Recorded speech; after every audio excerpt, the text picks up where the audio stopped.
লড়াই চলবে। আইএসএফ প্রত্যেকটা কোনায় কোনায় প্রার্থী দেবে, কারোর ক্ষমতা নেই রোখার। সব থেকে বেশি সময় ধরে জেল কাণ্ডের আইএসএফ এর নেত্রী আসমা খাতুন, একমাত্র মহিলা। 21শে জানুয়ারি তার ধর্মতলা থেকে তোলা হয়েছিল।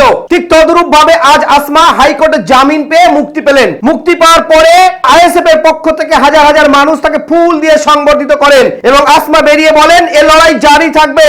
আমরা গণতন্ত্রের লড়াই করছি, আইএসএফ এর লড়াই জারি থাকবে। প্রকাশ্য বার্তা দিলেন আইএসএফ এর নেত্রী আসমা খাতুন। অপরদিকে আসমা যখন জেলে, তার ছেলে উচ্চ মাধ্যমিকের পরীক্ষারত। এই মুহূর্তে সে বিষয়টি জানা যাচ্ছে, আসমাকে নিয়ে তারা ঘরে ফিরছেন এবং হাজার হাজার মানুষ তাকে ফুল দিয়ে সংবর্ধিত করছেন এবং আসমার বার্তা, জারি থাকবে লড়াই।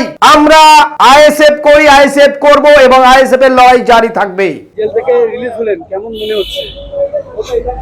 দেখুন, রাজনীতিতে আসলে জেল খাটতে হয়, এটা শুনেছিলাম, বাস্তবে সেটা উপলব্ধি করেছি। কোনো ব্যাপার না, চলবে। সংগ্রাম করতে গেলে, ন্যায়ের পথে চলতে গেলে জেলে তো আসতে হবে, আবারও হয়তো আসতে হতে পারে।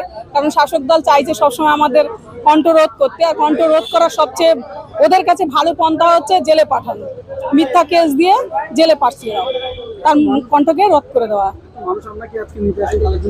ভালো লাগছে, কর্মীরা আমরা জেলে থাকলেও তারা বাইরে কাজ করছে এবং সামনে পঞ্চায়েত ইলেকশন আছে, তারা আরো নিষ্ঠার সঙ্গে কাজ করবে, এটাই বলবো, এবং মানুষের সর্বদা পাশে থাকবে। অবশ্যই অবশ্যই, এতদিন জেল খেটেছি, এমনি এমনি ছেড়ে দেবো নাকি? অবশ্যই গণতান্ত্রিক প্রক্রিয়ায় লড়াইটা হবে। যতই চেষ্টা করুক আমাদের চেপে রাখার পারবে না, কারণ মানুষ আমাদের সঙ্গে আছে, এই লড়াই চলবে। বিধায়ককে 42 দিনে মাথা ছেড়ে দিয়েছে, কিন্তু আপনাকে এতদিন রাখা হলো, কি বলবেন? বাংলার মুখ্যমন্ত্রী হচ্ছেন একজন মহিলা, আর আমিও একজন মহিলা, হয়তো আমাকে সবচেয়ে বেশি ভয় পেয়েছে, এই জন্য এতদিন জেলে রেখেছে। পঞ্চায়েত ভোট ভাঙড়ে এমনই হুঁশিয়ারি, আইএসএফকে প্রার্থী দেবেন না, কিন্তু আপনি এতদিন জেল কাটেন। আইএসএফ প্রত্যেকটা কোনায় কোনায় প্রার্থী দেবে। আমরা ন্যায়ের সঙ্গে আছি, বাংলার মানুষের পক্ষে আছি, মানুষ গণতান্ত্রিক প্রক্রিয়ায় জবাব দেবে, এর লড়াই চলবে। কারোর ক্ষমতা নেই রোখার, ওরা রোখার জন্য তো আমাদের জেলে পাঠিয়েছিল, কিন্তু রুখতে পারবে না, ক্ষমতা নেই। কারণ বাংলায় গণতন্ত্রের শেষ কথা বলে জনগণ, জনগণের উপযুক্ত জবাব দেবে, সময়ের অপেক্ষা। ওরা দেখতে থাকবে, চোখে শস্যের ফুল দেখবে। ওদের কাছে কোনো প্রমাণ নেই, ওরা আমাকে বম মেরেছে, তৃণমূলের গুন্ডাগুলো আমাকে বম মেরেছে, আমাদের ছেলেদেরকেও বম মেরেছিল, কয়েকজন ছেলে তারা আহতও হয়েছিল, আমাকে জোরপূর্বক তো জেলে রেখেছিল।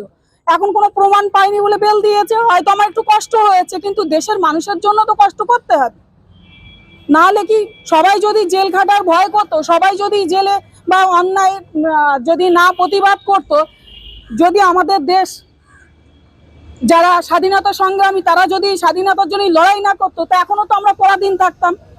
সেই জন্য আমাদের লড়াই করতে হবে, অনেক বাধা বিপত্তি আসবে, সেগুলোকে আমাদের এগিয়ে যেতে হবে, স্বাগত জানাতে হবে, কিছু করার নেই। লড়াই করতে গেলে জেল টেল খাটতে হবে। আপনাদের দীর্ঘদিন যে জেল খাটলেন, আমাদের সাধারণ কর্মীদের জন্য কি কথা দেবেন? বুক ফুলিয়ে লড়াই করতে বলবো।